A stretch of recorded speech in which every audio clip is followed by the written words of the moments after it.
At exactly 2:17 a.m., through the crack of my bedroom door, I heard my son's voice ask the kind of question that drains the color from a life. Why is she still alive? By sunrise, I had hidden the recorder inside the porcelain teapot he'd given me for Mother's Day, charted the angle of my hallway camera, and selected which of my little church friends I would trust with the first 10% of the truth. I am 68, twice a widow, widowed first by a kind man, and then by a mean one, and I knit when I'm nervous. That night, my hands went still. They say when you're old, your hearing drops away like leaves in late autumn. Mine never did. Sound is how I've stayed safe, timers pinging, doors latching, the cricket quick tap of my neighbor's cane when she's on the stairs. So when my son, in my kitchen, in my house, whispered, "Why is she still alive?" to someone on the phone, I held my breath and listened for the rest. He didn't say my name, but he didn't have to. My name was the outline left by what he didn't say. He talked about the account and the papers, and he said, "It's taking too long." He paced, slow at first, faster as the call went on. His footsteps were a metronome for betrayal. The porch light cut a clean rectangle across his back, illuminating the spot on his jacket where his daughter's glitter had settled. Fathers who wear glitter aren't supposed to say things like that. Neither are sons. "Don't do anything drastic," he said finally, and then he added something that folded the air around me. "I'll handle it." When the call ended, our house rearranged itself into silence. The refrigerator hummed. The sink dripped. My chest hurt with a new, tight knowledge, and in that tightness something else unfurled, a small, stubborn flame. People my age are always told to sit down, settle down, slow down. I have never been good at any of those. I did not leave. Instead, at dawn, I put the kettle on and set the teapot, my recorder, on the table. When my son came in, sleepy and ordinary, I smiled so widely my molars pressed into my cheek. He kissed the top of my head and called me Mom, and I remembered his baby breath, warm and milky, the first word he ever said. It was light. I remembered the night he slept on my chest when the storm siren screamed. Memory can be cruel. It makes monsters in the present wear the faces of angels from the past. "How'd you sleep?" he asked. "Like a fence post," I said. "Upright and stubborn." He laughed. He did not mention his phone call. He reached for the teapot. I slid it toward him like an offering you make to a stranger at a crossroads. "Careful," I said lightly. "It bites." He poured. The recorder whirred. I watched steam curl like idle thoughts and promised myself I would not cry. If you're expecting me to say that I confronted him, then I won't. If you're expecting me to say that I ran to the police with my trembling hands and a tape that only proved a whisper, I didn't. There are places in our lives where the law cannot reach. There are rooms where only family exists, and in those rooms, a mother grows a different kind of spine. That morning, I did 3 things. First, I called my doctor and scheduled a checkup. People who plan to live should keep their appointments. Second, I walked to the post office and bought a stack of legal-sized envelopes. I addressed them to 3 women, each of whom had been told so many times that they were invisible that they had almost come to believe it. Each of them had, in one way or another, refused to believe it anyway. We met every Tuesday under the sign that said Street Veronica Circle, supposed to be a church ladies group, a soup-making, blanket-knitting bunch of saints.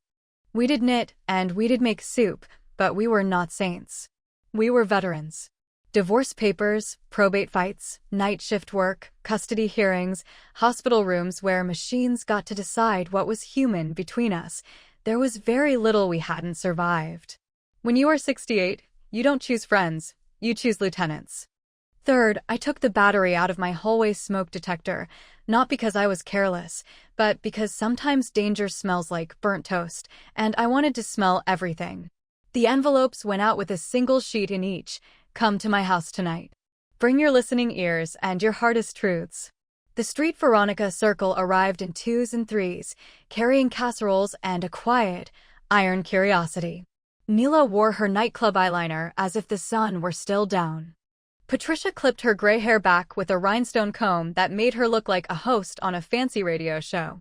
Ruth, who had run the shipping department at the plastics plant for 30 years, had a spiral notebook with tab dividers. Something about a spiral notebook makes me feel safer than a pistol ever could. I'm going to tell you something I said when they Saturday, and then I'm going to ask you to tell me what to do like I can't be broken. We ate our casseroles. We didn't pray. I played them the recording, the late-night whisper, the pacing. Why is she still alive? The words filled my kitchen a second time, and they didn't lose their sharpness. Neela whistled low. Ruth wrote motive in block letters on her top page. Patricia looked at the ceiling like she could read a plan sketched into the plaster. Insurance, Ruth said. Property? Debt? Power of attorney, Neela added, tapping her nail on the table. Somebody's been busy if they're asking that question. I hid my spare keys, I said. I changed the code on the garage. I ordered a deadbolt online. It will be here in 3 days. Good, Patricia said. And the will? In the lockbox at First Elm Savings and Loan. My name. No cosigners. We drink weak tea. We grew brave. Let's assume the worst and prepare for it, Ruth said. If I've learned anything, it's that assuming the best is a luxury for people who have never held the worst. Assume poison, Neela said bluntly. Assume stairs. Assume a bath too hot. Assume a pill that looks like your pill but isn't. And assume, Patricia added, that the one you still love is the one who can be bought. We made a list. In time, it would become a map. Number 1. See the doctor. Have blood drawn. Ask for a complete panel, electrolytes, liver function, blood glucose, metal screen. Sit with the pretty nurse who calls everybody sweetie and ask her to print a copy while you wait. Number 2. Start a journal. Record every time I wake in the night, every visitor, every meal, every new medicine. People underestimate a pen. It's the only thing that can turn the fog of suspicion into something solid. Number 3. Duplicate the lockbox key. Put it where nobody born after 1990 will find it, inside a VHS tape. We chose a romantic comedy for camouflage. Number 4. Cameras. One in the entry hall, one pointed at the pill organizer, one watching the back door. Not hidden, exactly, just garden gnome obvious. The camera is less for catching bad people than it is for reminding them they're being watched. Number 5. Smile. Make biscuits. Ask my son how he's sleeping. Ask my daughter-in-law about her new garden bed. Hug my granddaughter and give her a sticker each time she cleans up her blocks. People expect you to either shatter or shout. They don't know what to do when you become the softest surface in the room. Are you sure? Patricia asked me when the list was done. You don't want to leave? I folded my hands together. He told someone he would handle it, I said. I am going to show him what it means when I handle it. That week, I lived like a woman inside a glass box. I could watch my life from the outside me, with my cardigan pockets full of peppermints, my son, stretching, yawning, scrolling, my daughter-in-law, who has the careful kindness of someone who grew up in a house where the adults were unpredictable. If she knew something, she didn't show it. She once took my hand in the grocery store line and said, I hope I'm this graceful when I'm your age, and she meant it. If this were a clean story, she would be innocent or guilty, and I would know which from the start. But I have lived too long to believe in clean stories. On Thursday, my doctor called to say everything looked extraordinary for your age. I asked him to read me the numbers. He did, baffled and indulgent. When he said metal screen, he paused. You didn't ask for that, he said. I'm feeling thorough, I replied. Have a nice day, doctor. On Friday, the new deadbolt arrived. Ruth came over with her toolkit and set it like a crown on the back door. We drank coffee afterward, and she asked to see the will. I pulled the VHS tape from the bookshelf and popped it open. The key slid into my palm like a coin from a magic trick. Good trick, Ruth said. I learned from the best, I replied. I didn't mean a magician. I meant survival. On Saturday afternoon, my son invited me to drive with him to the bank. He said he needed to deposit a check and wondered if I wanted to get a piece of pie from Manny's next door. We haven't done that in a while, he said, and something inside me softened enough to hurt. I put on my blue cardigan, his father's favorite, and we went.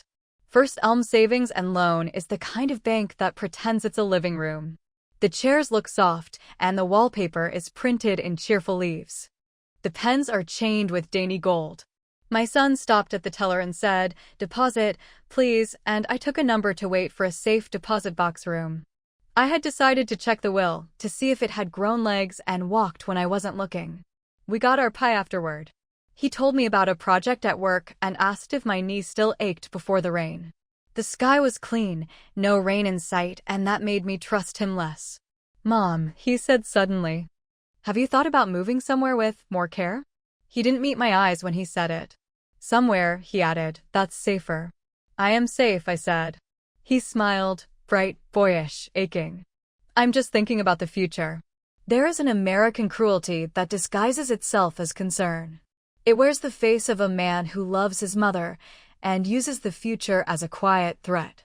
"You know," I said, "I had the strangest thing happen to me the other night. I woke after midnight and thought I heard you in the kitchen." He considered, then shook his head. "I must have been getting water," he said. "I don't even remember." "Is that so?" I murmured and bit into my pie. It tasted like nutmeg and secrets. On Sunday, at church, the street Veronica circle sat together and said very little. We didn't need to talk. We could read each other's breaths. The sermon was about forgiveness. I silently forgave the minister for ever imagining that forgiveness is simple. To forgive without truth is to build a house out of fog. The first real move came for me on Monday. I called an attorney a town over, one with an office above a bookstore. I used a name I hadn't used since the summer I waitressed at the Sea, my maiden name, a kind of armor. He was younger than my son by maybe 10 years, serious-eyed, quiet. I slid a sheet of paper toward him and said, "I want to create a trust. I need it to protect me from anybody who might love me too closely." "Is there a threat?" he asked carefully. "Not yet," I said. "Which is why I can do this without fury. If I wait, there will be fury." He drafted documents. He explained what words mean when they stand on the page instead of in a hug: successor trustee, durable power of attorney, revocation. I signed, and I felt my spine root deeper into the chair. He gave me copies in a brown envelope. "If you ever feel unsafe," he said, "call the police." "If I ever feel unsafe," I said gently, "I will call my friends." On my walk home, I passed a pawn shop where I had never gone. In the window there was a brass letter opener shaped like a heron, delicate and sharp. I bought it and slipped it into my purse, the kind of item that would complicate a story if found, but, in my hand, felt like punctuation. That night, someone replaced my sea salt with sugar. I found it because I am fastidious. I noticed the crystals were too round and soft. I stood with the bag in my hands and did not let my heart race. In my journal, I wrote, 8:43 p.m. Sugar in salt jar. Did not use. I set the bag on the counter where the camera could see it and went to bed. In the morning, my daughter-in-law poured the salt into a pot of pasta.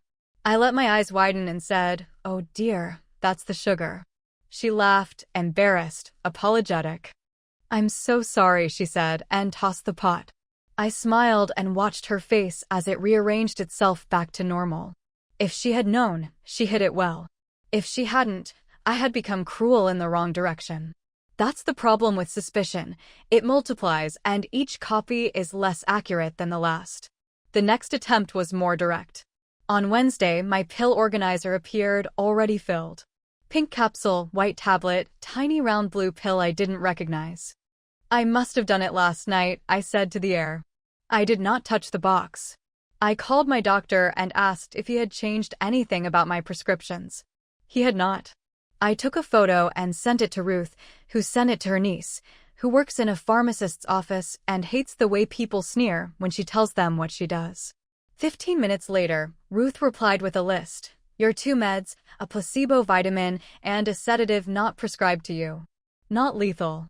Dangerous enough." "Wolves don't use poison if they can bite," Neela said when she came that evening. "Somebody thinks they're clever.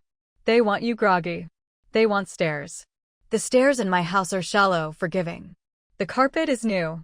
I descended them the next morning as if I were 85 and clumsy, my hand on the rail, my foot hovering. When I reached the last step, my son appeared with his coffee and said, "Be careful," in a voice that made my eyes sting. He took my elbow, and I let him. It is an awful thing to see how easily danger and tenderness share space. "Do you ever talk to Dad?" He asked suddenly, meaning my first husband, the kind one, the one who died before our boy grew old enough to resent the way he had been raised. In your head, I mean. All the time, I said. He tells me not to be foolish. He tells me to buy good butter. He tells me I'm becoming more myself. I waited a beat.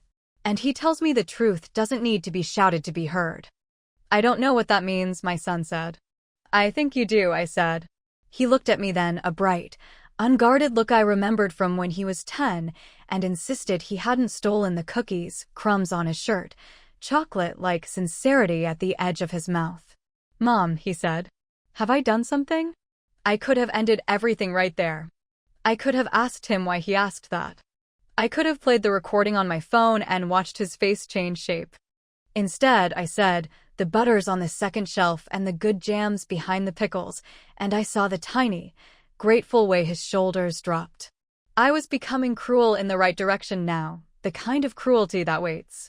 We are told patience is gentle. That is a lie. Patience is a blade you hold in your mouth without cutting your tongue. Patience is what love becomes when love is no longer safe. The first break came from outside our house. Neela's cousin works as a receptionist at the insurance office, where everybody in our county buys policies they plan not to use. She called Neela, who called me, who put the phone on speaker so the street Veronica circle could hear. The cousin was brisk, amused, proud. There's a thing, she said, that I am not telling you. But if I were to tell you, hypothetically, I would say someone made an inquiry about a long-term care policy in your name last week and asked how to change beneficiaries. They can't change beneficiaries without me, I thought, and then I remembered the papers my son had asked me to sign a month ago. Papers, he said, were for the storage unit we kept after the flood. It had seemed innocent enough, boxes of old Christmas ornaments, my wedding dress, the rocking horse his daughter never rode. I remembered his eagerness that day, how he'd said, we can set this all up and I'll take care of the bill. I called the storage unit place and asked, in the voice of a confused old woman who has misplaced her keys, whether someone had accessed our unit in the last 2 weeks. The manager, who sounded exactly like a person who would spend his lunch break watching videos about ancient coins, said, sure thing, and in a minute he said, there's a note it was open Tuesday. Signature on file. Could you read me the name? I asked softly. He did. It was not my son's name. It was my daughter-in-law's. That night, when they went to the supermarket, I took the bus to the storage unit, humming to myself the way I do when I need courage. The manager smiled at me like I was harmless. I am not harmless. I am kind, which is different. He saw my ID, read the notes again, and scowled slightly. If this was a mistake, he began. I'm sure it was, I said pleasantly. I make them all the time. He handed me the key. Inside the unit, the air smelled like cardboard and dust. The boxes were labeled in my tidy print: decor, photos, kitchen, books. One box sat in the center, not shifted to the wall like the others. It had my son's handwriting on it. It said simply Misk. I touched nothing but the Misk box. I bent, slow as a person who knows she is being watched by God. Inside were unremarkable things arranged to form a story. A stack of my mail with the corners rough like they'd been opened and resealed, a bottle of the sedative Ruth's niece had identified, a list of phone numbers with no names, written on the back of a grocery list, a photo of me on the back steps, printed from a camera I had thought only pointed inside. At the bottom of the box was a folder with a crisp new manila smell. Inside sat the things that make people brave while pretending they aren't.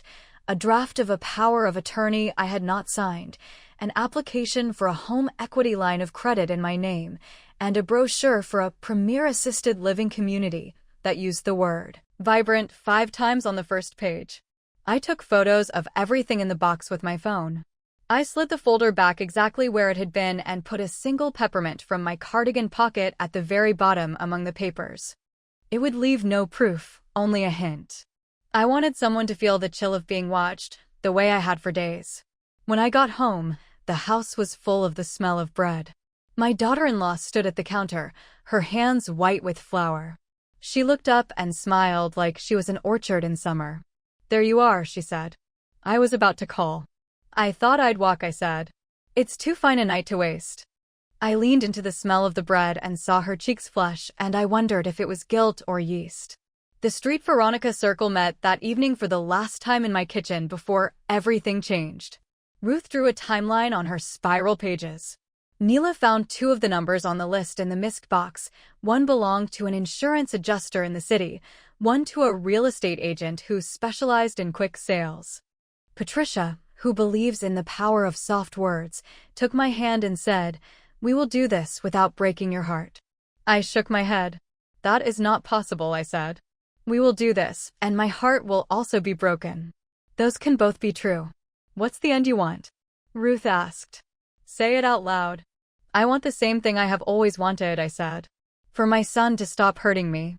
For my granddaughter to have a mother whose hands are clean. For my house to remain mine. For my name to be mine. For the people who tried to make a profit from my breath to learn that breath is not a ledger." "And revenge?" Neela asked, fierce, loyal. "What kind do you want?" "Not fire," I said. "Fire blackens everything. I want light. I want so much light that people squint." The next morning, I called my son into the living room. The house was bright, unashamed. I had put on my best dress, the one I wore to funerals and award ceremonies. My granddaughter, learning her letters on the rug, looked up at me with the solemn expectation of a child who has seen adults rehearse being calm. "Could you sit, please?" I asked my son.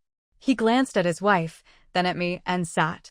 I took out the letter opener, not to threaten, but to slice open the envelope that held the trust documents like a ribbon. "What's this?" he asked, cautious. "These are papers," I said, "that make me larger." He laughed, but inside the laugh was a click, a tiny lock engaging. "Mom." "Before you say anything," I said, "listen." And I pressed play on my phone. The recording filled the room. I had not listened to it since that first day with the circle, and the sound of his voice saying, "Why is she still alive?" cut me new, the pain bright as iodine. He went very still. My daughter-in-law put a hand on the arm of the sofa, a movement that could be reached for me or braced for herself. "I do not know everything," I said. "I do not know whose idea it was. I do not know who wanted to move what papers across whose desk. I do not know how many people could be bought. I know one thing." I looked at my son, my boy, the person who used to bring me dandelions as if they were gold. "I know you said this. In my house. About me." He opened his mouth. He closed it. His jaw shifted. He said, "Finally, you weren't supposed to hear that." "You are not a child," I said. "You think I want anything bad to happen to you?" His voice pitched up, outraged, then scared. I was angry. It was about the water bill. It was. "Someone filled my pill organizer," I said. "Do not lie to me while my blood is still warm in my hands." He swore softly, a word my house has never allowed. My granddaughter looked up, startled, and he stopped. He put his head in his hands. He said, "It got away from me." "What did?" I asked. "The money," he said. "The house." He looked at his wife, who looked at me, and in her face I saw the tiniest lift of something like relief. "The plan," he said. "The plan to make sure you were looked after." I will be honest, I wanted to strike him then. I wanted to make him feel how easy it is to be small. But if I had, the story would have become about that instead of about what mattered. So I did the cruelest thing I could. I stayed seated, and I let the silence be full. "Who else?" I asked quietly. He stared at the rug. "No one you know," he said. "Just people. The kind of people you call when you don't know what you're doing." "I never wanted to hurt you." "You wanted to profit from me," I said. "That is a kind of hurt." His wife's eyes were wet with a kind of shame that does not make a sound. "I told him to stop," she said suddenly. "I told him this wasn't love." He turned to her, betrayed, terrified. "Why?" "She's been kind to me," his wife said. "Which is a different thing than being nice." "I know the difference now." I put the letter opener down very carefully. "Here is what will happen," I said. "You will open your phone and call the numbers you have. You will tell them there's no deal. There will never be a deal. If anyone has a copy of anything, they will delete it. They will write me a letter confirming there was a misunderstanding. You will deliver those letters to Ruth at the plastics plant, because if you hand them to me, this will become a fight between us instead of a record in the world." "And then?" he asked, small. And then I said, you will do 3 things. You will see a counselor who specializes in adult children who think their parents are bank accounts. You will tell your daughter the truth when she is old enough, and you will not edit yourself into a hero. And you will never again enter my house using any key but the one you ask me for. And if I don't, he said, and the last of his old brashness flared like a match. Then the gentle plan becomes the bright plan, I said. The bright plan is cameras, bankers, insurance ladies who will forget to keep secrets. The bright plan is the church bulletin carrying a note about elder financial abuse. The bright plan is me with a clipboard and a microphone at the neighborhood association, and me with my trust papers, and me wearing my best dress and sitting in the lobby of First Elm Savings and Loan telling anyone who will listen that if a man wants to be a good son, he should start by wanting his mother alive. My granddaughter spelled cat with magnets. The room breathed. My daughter-in-law stood, crossed the room, and sat beside me. She took my hand as if she were the one who needed courage. I will make the calls, she said to my son. And you will go to the counselor. He didn't move for a long time. When he finally did, it was to take his phone out of his pocket like it weighed a pound too much. He scrolled to a number and pressed call. He put it on speaker. A voice answered, the insurance adjuster, male, cheerful, professional. My son said, this is a courtesy call. There's no policy. There will never be. You will remove my mother's name from any file you have. You will confirm by email. The man began a sentence about procedures. I took the phone and said, in the voice I had once used to negotiate the lowering of a hospital bill, sir, if you ever hear my name again and it's not from my mouth, you are hearing a lie. Good morning. I ended the call and handed the phone back. We made all the calls. The real estate agent. A number that turned out to belong to a notary who thinks a document is a story that has agreed to be still. A man who said he's just a consultant, which is often the way criminals describe their skill set. By the last call, my son's voice had become small and mechanical, and I felt something that might have been mercy except I did not trust it. When it was done, he put the phone down. He looked like a boy again, cheeks pale, eyes dark. Are you going to send me to jail? He asked. I'm going to send you to Tuesday, I said. What does that mean? It means you will arrive at the plastics plant at noon with the letters Ruth will expect.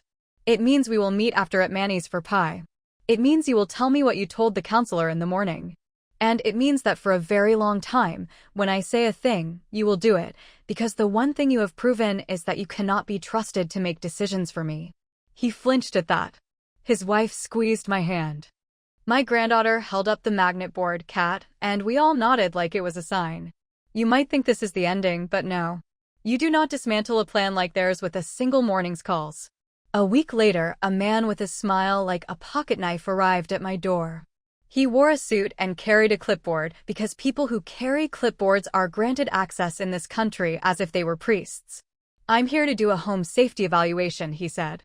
No, I said, and closed the door. 2 days after that, the pawn shop called to say someone had bought the letter opener I had admired. We thought you might want to know, the owner said. We like you. I have mine, I said, and held it in my hand while I looked out the window at the street that had become a stage. If you make enough light, shadows flee. They also find corners. I began to think about the bright plan again. Here is what we did. Ruth's niece printed a pamphlet that looked professionally forgettable, elder financial abuse, what it looks like, what to do. It included phone numbers, including the county fraud line and a hotline run by a volunteer at the senior center who knows how to scare bad men using only her voice. We put the pamphlets in the bank, the post office, the pawn shop, the grocery store, the church, and Manny's. We did not put my name on anything.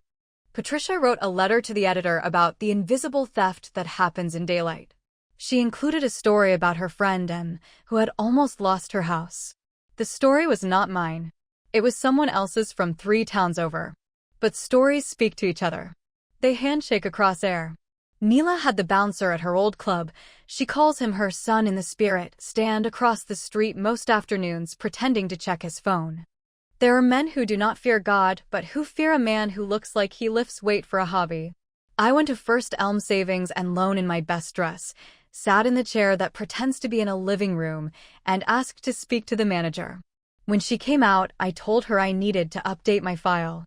She took me to a glass-walled office.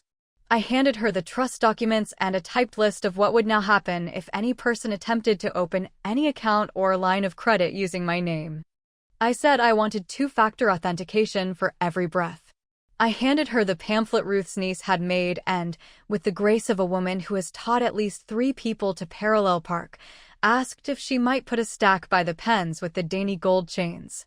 She looked at me for a long time, then nodded. "My grandmother raised me," she said. "I will." A month went by. I began to sleep through the night again. I put the smoke detector's battery back in. The cameras remained, as decorations. We do not remove the house alarms because we have had a quiet week.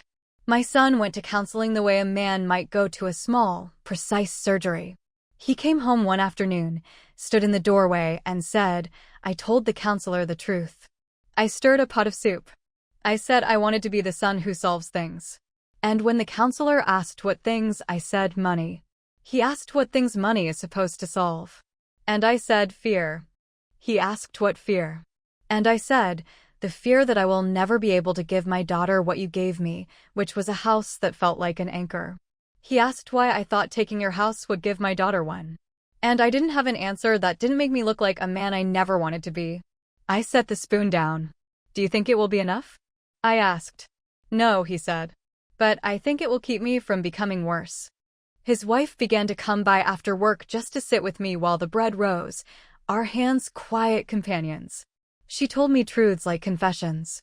"I went along," she said once. "I did it because I made our grocery money stretch, and I thought that meant I could stretch other things too. I am sorry for every moment you were afraid.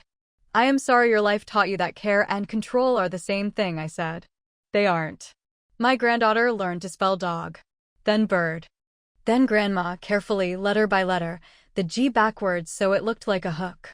I stuck it on the fridge and pretended I had never been afraid of that word disappearing. One morning in spring, the man with the pocket-knife smile approached me in the grocery store. He was not smirking this time. He was almost apologetic, almost human. "You made things complicated," he said softly, as if it were a compliment. "That is my gift," I replied. "I am a grandmother. I can knit a knot so neat you'll never see where it begins." "You're not going to the police," he said. "We keep waiting." "Why would I go to the police," I said, "when I have a circle of women who bring casseroles and ruin schemes with paper and patience?" He laughed once, then tipped an invisible hat. "Well," he said, "you've taken all the profit out of it." That, I said, was the point. Our lives are not movies. There was no triumphant music when he left. Just the click of my cart's wheel and the warmth of the bakery section. But I knew, as surely as I know the smell of rain, that the work had been done. The plan they had begun had been eaten by the light. The last piece came at a birthday party for my granddaughter. She was 5. There were cupcakes with too much frosting and a banner that said happy in letters as tall as my wrist. My son and his wife moved through the room like people learning a new dance. My house felt like my house again. A woman I didn't know, someone from my daughter-in-law's side, came up to me and said, "You must be so proud of your family." I looked at my son, kneeling to tie his daughter's shoe. I looked at his wife, who had left the pantry door open to reveal labels in neat handwriting on every shelf: flour, sugar, salt. The salt was crystal white like honesty. "I am proud," I said. "We are not perfect. But we are better than we were." Later, after the party, my son found me in the garden. He knew better than to surprise me now. He made a small sound with his shoe in the gravel so I could place him. He sat on the edge of the raised bed. "Mom," he said, "what do you want me to do for you?" "Live long enough to find out who you are without using me as a mirror," I said. "And don't ask that question again." "What question?" "Why is she still alive?" I said, and the words were not so sharp now. They were a reminder I wore like a bracelet. "I won't," he said. "I won't ever again." We sat, not touching, and watched a small bee puzzle out a clover blossom. He looked older and younger at once. I felt myself becoming more myself again, less blade, more bread. When I was a girl at the sea, a fisherman taught me how to cut a net without ruining it. He showed me how to lift a single knot and slip a blade through the loop so the whole thing stayed strong. That is what we did, I think. We cut the bad knots and kept the net. You might wonder why I didn't leave. I will tell you, because this is my house, and because my life is not something I loan to the bravest person in the room. Because I have fought for a place at this table, and I refuse to give up my chair. Because when my son said, "Why is she still alive?" he did not know the answer. He didn't know that I am still alive because I have friends who show up with casseroles and spiral notebooks, because I know how to hide a key in a VHS tape, because I have learned to hold silence like a tool, because the light, once you decide to turn it on, does not apologize for how brightly it burns. Summer arrived. The trust remained. The cameras became fewer but not gone. The pamphlets sprouted in the community like wildflowers. The bank manager put one in every new account packet. The pawn shop kept a stack by the register next to the cigarette lighters shaped like dragons. At church, the Street Veronica Circle organized a Wednesday night talk, "Protect Your People." We spoke in soft voices and did not name names, and we watched the young pastor cry when an old man stood to say, "My daughter did that to me, and I didn't know what to call it until now." The grocery store checker began to call me Ms. Anchor, which made me laugh and then made me ache. My granddaughter learned to spell light. She glued glitter to the letters and tracked it all over our world. One night in late August, a storm rolled in, big-bellied and mean. The sirens went off. We stood in the hallway, the three of us, and I felt the old panic rise in my limbs. My son put his hand on my shoulder and said, "It's all right," and I believed him because that is what we had spent months making true. When the siren stopped, when the rain became ordinary, when the lights flickered and steadied, I turned to him and said, "When I am gone, you will want to sell this house." He opened his mouth, but I held up my hand. "You will want to," I said, "and there may be good reasons. But before you do, you will stand in this hallway and remember that we did not leave. You will remember that there is a light that comes from keeping faith with the people who kept you alive when you were small. You will remember the day you said something in my kitchen that almost broke us, and the way we did not let it." He nodded. "I will." "Good," I said. "Help me put the chairs back." We did. We built our ordinary life again, piece by piece. We ate soup that tasted like pepper and hope. We watched the little one fall asleep with a book over her face and woke her gently to move her to bed. We counted the spoons. We sealed a letter to the attorney confirming a small change to the trust, because plans, like lives, need maintenance. We slept. We woke. We lived. And when people ask me now, with that curious tilt their voices take when they want the sensational part, why I didn't run, I say, because I was not the one who needed to go. Then I tell them about the St. Veronica Circle, and the plastic plant notebook, and the bank manager with her grandmother's hands, and the pawn shop letter opener, and the glitter that clings to the cuffs of men who do bad things and then pretend they don't know where the shine came from. I tell them what we did, which was not magic and not violence. We made a plan. We turned on the light. We refused to answer any questions that tried to make me small. And when a son asked the wrong question in the dead of night, I answered it by living right in front of him until he remembered the right one. The right question, of course, is, how can I keep faith? I can tell you the answer to that, too. You do it publicly, quietly, daily.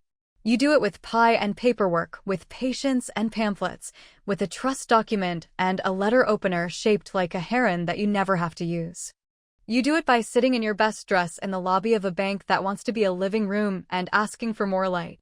You do it with a circle of women who know the difference between being nice and being kind. You do it by not leaving. And if one day you hear the whisper in your own kitchen, "Why is she still alive?" My grandmother told me this story. Thanks for watching this video, like and subscribe. Bye bye!